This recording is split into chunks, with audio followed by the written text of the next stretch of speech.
La primera lectura de este 26º domingo del tiempo ordinario nos ayuda a entender siempre más que no se puede limitar la acción de Dios.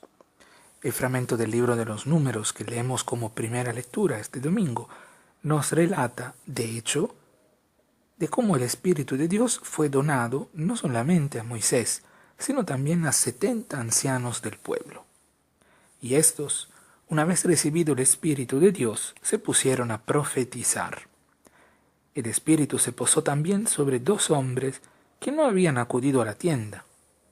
Ellos también, recibido el Espíritu, se pusieron a profetizar. Pero, en lugar de alegrarse, este hecho provoca el miedo de Josué. Nos relata el texto que Josué pidió a Moisés, de quien era ayudante, de prohibir a los 2 hombres de profetizar. ¿Cuál era la culpa de los 2 hombres? No eran del grupo. Y por lo tanto, no podían hacer, en la lógica de Josué, las mismas cosas de los que sí pertenecían al grupo. La respuesta de Moisés es ejemplar. Ojalá todo el pueblo del Señor fuera profeta y recibiera el Espíritu del Señor. Muchas veces caemos también nosotros en el protagonismo y exclusivismo, limitando la acción de Dios, poniendo como una aduana entre la gracia de Dios y los demás. Nosotros pensamos que ellos no son dignos. Y nos olvidamos que como bautizados, todos somos profetas, reyes y sacerdotes, pero casi nunca ejercemos nuestro profetismo. Hemos recibido todos en el día de nuestro bautismo el Espíritu del Señor que nos hace profetizar, pero no denunciamos las injusticias, no juzgamos la realidad como contraria al plan de Dios, y no anunciamos las maravillas que Dios ha hecho y sigue haciendo con cada uno de nosotros. Es una actitud frecuente en la historia la del exclusivismo.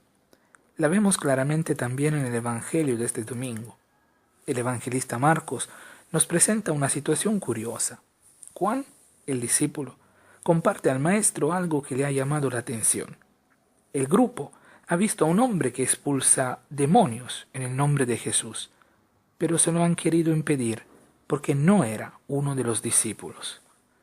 Juan habla en nombre del grupo, casi fuera el vocero. Todo el grupo está de acuerdo con esta postura. No es uno de nosotros, casi lo escuchamos, y por lo tanto no puede expulsar demonios en nombre de Jesús. Una vez más que alegrarse porque los demonios, las fuerzas del mal, vienen derrotados en nombre de Jesús, la preocupación es otra, es impedírselo, porque no es uno de los nuestros. Hoy en día hay muchas acciones, muchas iniciativas que no necesariamente proceden del mundo católico, pero que son en defensa de la vida, de la creación, de los derechos humanos, de los pobres. Y muchas veces no nos sumamos porque no son de los nuestros. No es una idea católica, no es una iniciativa católica, entonces no voy. Olvidamos que el reino de Dios es más grande que nuestra Iglesia católica y que las semillas del verbo de Dios están esparcidas por todos lados. La respuesta de Jesús a Juan y a cuantos pretenden limitar el campo de acción de Dios es contundente. No se lo impidan, porque uno que hace milagros en mi nombre no puede luego hablar mal de mí. Hay que aprender a ver la belleza del reino de Dios también en situaciones y en personas que con nosotros no tienen nada que ver. Jesús, después de estas palabras, añade un tema interesante. El que da a beber un vaso de agua a los que anuncian a Cristo no se quedará sin recompensa. El vaso de agua me hace pensar en algo muy sencillo, pero que representa la acogida. Y recordemos las palabras de Jesús el domingo pasado. Quien acoge a ustedes es a mí a quien acoge. En esta óptica, y casi entrando en el mes de octubre, mes misionero por excelencia, me gusta pensar en la acogida que los discípulos de Jesús han experimentado en estos 2000 años de historia cristiana, en cualquier latitud geográfica, por ser seguidores de Cristo. Jesús toca también un tema muy delicado y que se puede malinterpretar, el tema del escándalo. En lenguaje bíblico, el escándalo es como una piedra que hace tropezar, como un obstáculo en el camino. habla Jesús advirtiendo de no ocasionar escándalos a los pequeños que creen. Veo en esta palabra pequeños una referencia no solamente a la edad, sino sobre todo a la fe.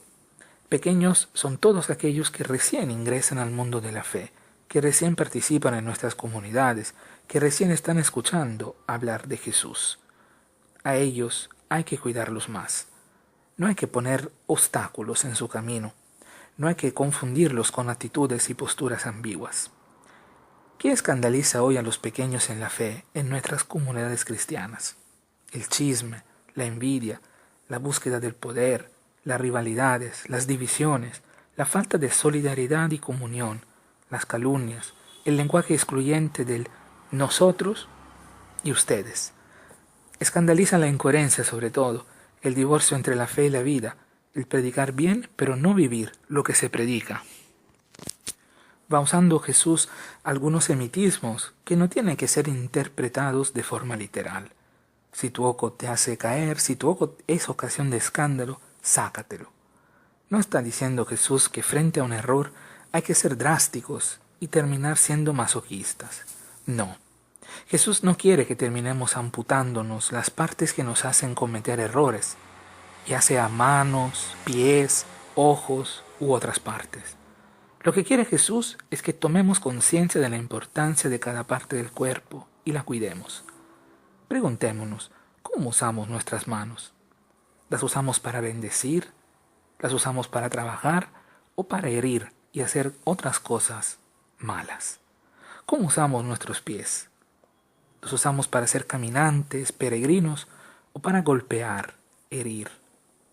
¿Cómo usamos nuestros ojos? ¿Qué cosa ven nuestros ojos? ¿Contemplan la belleza de la creación, de las maravillas que Dios ha creado?